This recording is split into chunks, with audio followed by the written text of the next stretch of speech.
et des activistes. Derrière une porte de fer, un officier parachutiste vient de coiffer son béret vert. Je ne vous garde pas rancune, je vous plains.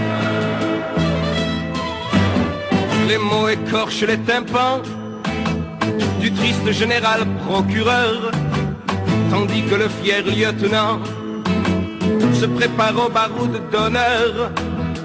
Prêtres, gardiens et avocats admirent avec un grand mutisme la bravoure du noble soldat qui part victime de son civisme. Je ne vous garde pas rancune, je vous plains. 12 fusils des visages, mais ses yeux plus durs que l'acier fixent déjà une autre image. Il ne voit pas ses meurtriers. En entonnant la Marseillaise, il lève la tête et sourit aux 11 balles toutes françaises qui luttent pour lui ôter la vie.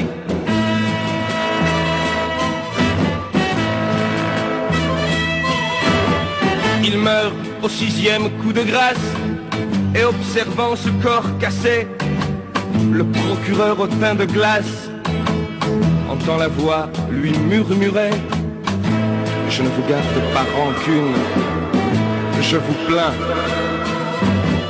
La cour militaire d'injustice, le 6 juillet 62, a donné ordre à sa milice d'assassiner ce valeureux.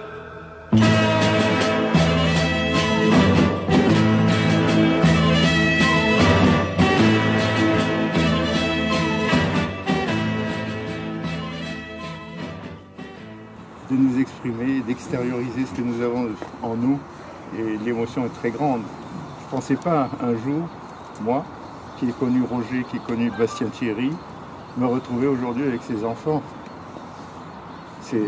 Pour moi, c'est énorme. Alors moi, je m'appelle Régis Guillem, j'étais président de la DIMAD au 31 janvier jusqu'au 31 janvier 2018. Je ne le suis plus, mais je suis toujours adhérent à DIMAD. Et j'avais donné l'assurance à Philippe d'être présent pour cette cérémonie. Par conséquent, je suis présent à cette cérémonie. J'arbore également le béret vert parce qu'il me semblait, j'ai servi dans la Légion étrangère. Et c'était un hommage supplémentaire que je me devais de rendre à Roger, qui lui également a servi à la Légion étrangère. Et j'ai achevé mon contrat à la Légion étrangère dans le régiment dans lequel Roger a démarré la Légion étrangère, c'est-à-dire au régiment étranger de cavalerie. Voilà. Le nom, lequel? Le nom de Votre nom à vous? Régis Guillem. Et lequel? Lequel régiment étranger de cavalerie? Le premier. Ah le bon, premier. mon mari était là aussi. Voilà. Oh, Mais j'ai fait mon plus grand parcours au 2e régiment étranger d'infanterie, au Sahara. Hervé? Hervé Pignel-Dupont, président des Amis de Raoul-Salan depuis 2 ans. J'ai succédé donc à Bernard Zeller, qui a animé l'association pendant plus de 10 ans. J'ai eu la joie, à ce jour, d'avoir retrouvé Jean-France par un ami commun. Et si Jean-France est là aujourd'hui, c'est que cet ami commun m'a donné le numéro de Jean-France que j'ai appelé il y a 1 mois et qui a décidé donc d'être là aujourd'hui. J'en suis très fier et très heureux surtout pour vous deux que cette rencontre fortuite avec cet ami commun est amenée à Jean-France être présent parmi nous. Voilà. Donc je fais partie également de la DIMAD. J'étais parisien à l'époque, jeune lycéen, 15-16 ans, et j'étais dans l'OAS métro jeune à Paris en 61-62. Voilà mon parcours. Alors Roger Saboureau, je suis secrétaire général du Secours de France. Vous connaissez le rôle qu'il a joué dans l'opération d'aujourd'hui. Je suis au Secours de France depuis une quinzaine d'années, un peu plus. En Algérie, j'ai servi pendant des années et j'ai terminé dans les geôles de la République, moi aussi. Voilà. Élie? Alors, je suis Élie Fontanelli, la compagne de Jean-France, le frère. Chanté. Olivier. Olivier Greffy de Bellecombe, donc je suis un des gendres d'Élie de Samar. Et donc on se trouve très content de participer à cette journée et à toutes les relations qu'on a pu avoir avec vous et avec mon épouse. Blandine. Donc Blandine de Saint-Marc, la fille d'Élie de Saint-Marc. Et donc mon père était au REP avec Roger de Gueldre. Et donc j'ai beaucoup entendu parler de tous les noms de cités. Et puis je suis très très heureuse d'accompagner Philippe dans cette belle démarche de souvenirs, d'amitié. Et puis c'est une magnifique histoire. Oui, Christian Maréchal, je suis ingénieur agronome d'Alger. J'ai fait mes études donc à Alger, j'ai rencontré mon épouse Nicole à la fac d'Alger. Bon, j'ai vécu la fin de l'Algérie en 1960 dans des conditions difficiles et pendant mon service militaire, j'ai terminé à la santé. Et ensuite, quand je suis sorti, je me suis occupé beaucoup du souvenir des rapatriés. J'ai fait un mémorial pour les morts d'outre-mer dans le cimetière de Saint-Cloud qui a été inauguré par les 3 maréchals de France, les dames de Latte, Leclerc et Juin, et le général Giraud, qui était le fils du général Giraud. Voilà. Et dès que j'ai pu, quand on a eu la tombe de Roger ici, avec Madame de Gueldre à l'époque, j'ai organisé des messes chaque année avec une cérémonie ici en liaison avec le Cercle national des combattants de Roger Hollande. Voilà, un petit peu. Et moi je me présente, Hervé Lacolonge-Nas. J'ai été un des premiers à adhérer, à rentrer dans la clandestinité, puisque sortant à peine de Cherchel, j'ai déserté tout de suite. Et c'était bien avant le putsch, bien sûr. Là, je suis parti dans les Béni-Douala en Kabylie, avec un commandant merveilleux, qui était le commandant Fernando, où j'ai appris à me servir des mortiers, des trucs comme ça, etc. Et par la suite, j'ai été arrêté. J'ai été incarcéré à la prison de Barberousse. C'était pas évident à l'époque. J'ai connu Piex et Dovkar, qui étaient en même temps que moi. Ensuite, j'ai tenté de m'évader de Barberousse et j'ai été repris. Après une grève de la faim,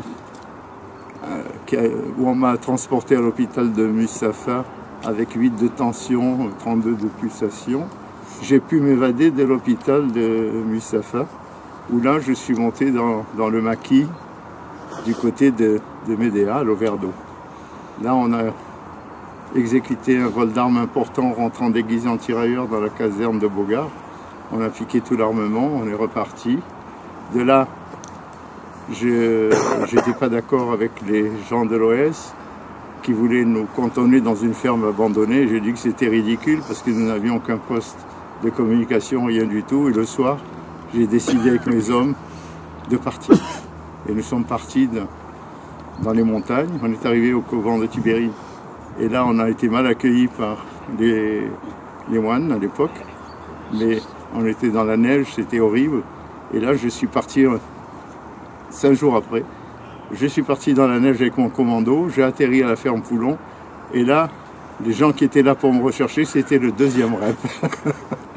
Alors, inutile de vous dire qu'on m'a présenté. J'avais laissé mes hommes en contrebas parce que je ne savais pas à qui j'avais affaire.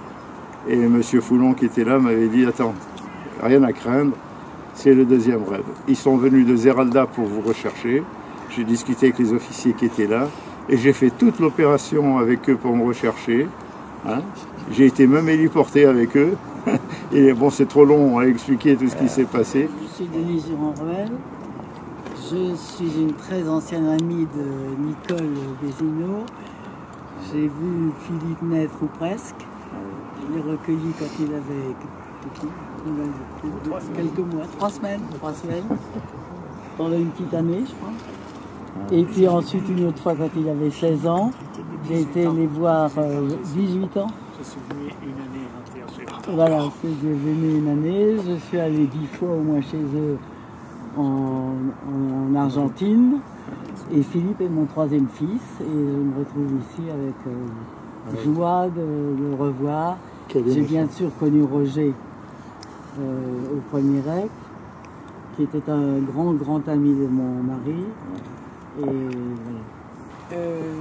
Je suis Jeanne-Marie Borloo-Bazin, je suis simplement la fille du commandant Bazin qui a pris le maquis et qui est mort lors d'un accrochage avec le FLN après le cessez-le-feu. Donc Hélène Bastien-Thierry, fille de Jean Bastien-Thierry, fusillé le 11 mars 1963 après l'attentat du Petit Clamart.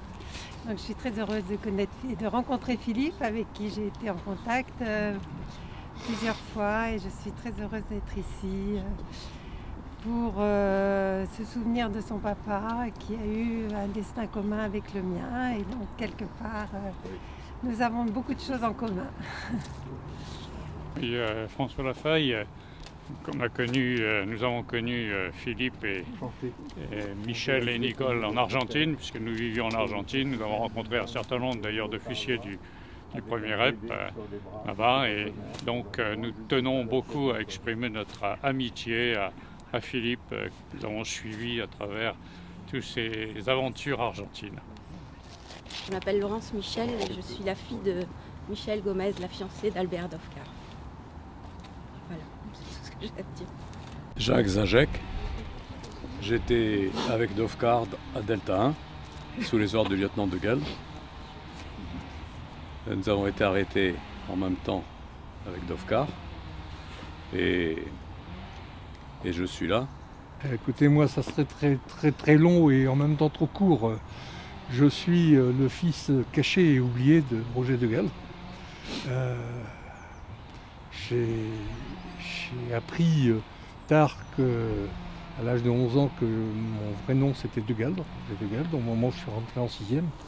Parce que là, on m'avait débaptisé du nom des parents qui m'avaient adopté, qui ne m'avaient pas vraiment adopté en fait, mais qui s'occupaient de moi. Je m'exprimerai plus longuement sur cette partie de vie tout à l'heure, mais j'ai tellement eu d'amour auprès de ses parents que la nouvelle ne m'a pas choqué. Et de la façon qu'on me l'avait présenté, on a préféré oublier l'événement. C'est beaucoup plus tard, je vous rappelle que nous sommes d'origine belge, il faut quand même que ça remonte, il faut un certain temps. C'est beaucoup plus tard que j'ai appris les faits de guerre et l'héroïsme de mon père. Alors j'ai bouquiné, j'ai recherché un certain nombre de choses et j'ai appris la présence de mon frère il y a déjà quelques années. Après avoir pris des conseils, on m'a demandé de ne pas prendre contact avec lui parce que peut-être ne savait-il pas qu'il était le fils de Roger de Gell, ce qui était le cas. Et ce genre de révélation aurait pu, dans des circonstances non travaillées, peut-être créer un choc que je n'ai pas voulu. Alors j'ai laissé filer. J'ai plein de documents, plein d'histoires à vous dire. Mais j'ai continué à travailler, à voir la Légion, et j'étais un ami du général Gillet, qui était le patron de la région Centre et qui a été aussi un légionnaire. C'est lui qui m'a amené au bagne, m'a ouvert les archives de Roger de Gell, qui était difficile à avoir, et que j'ai retrouvé son nom qui a été regravé sur la plaque des héros à Aubagne, ce que vous ne savez peut-être pas. Et donc, et voilà. Et dernièrement, l'année dernière, nous habitons une partie de l'année en Corse, et l'année dernière, un de nos amis officiers nous a invités à la prise d'armes de l'anniversaire du 2e REP à Calvi. J'ai trouvé les peintures du peintre officiel de l'armée, Anastasiou, une écriture qui me plaisait, la façon qu'il avait fait des visages, et je lui ai demandé s'il pouvait faire le portrait de Roger de Gell. Et il m'a demandé pourquoi, et je lui ai dit que j'étais son fils.